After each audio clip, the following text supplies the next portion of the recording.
one of the things that intrigues me most about Braddock is that so much of great importance to the development of this country took place right here, right in this town that's less than a square mile in size.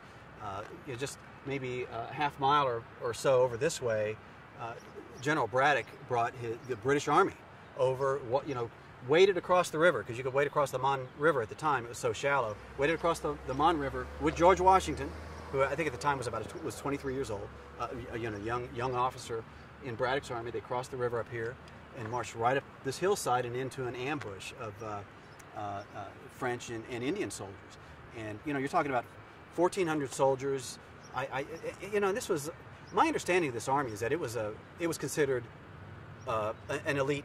This was a good army, and they crossed over. They were expected to take the fort easily. They marched up the hillside here, and they got their butts kicked by about 500 or 800 French and Indian soldiers. That was a hugely important event in the development of this country.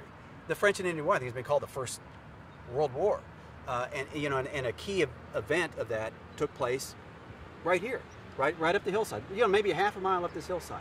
Then 100 years later, you have Andrew Carnegie, coming into town and establishing his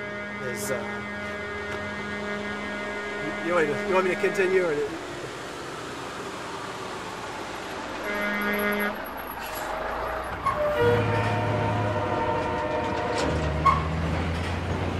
had Andrew Carnegie come to town and establish a mill, and you're talking about one of the most important industrial developments in the history of the country, maybe the history of the world.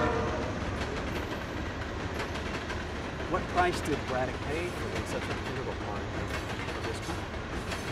In a lot of ways, I think that's a story about, what America is all about.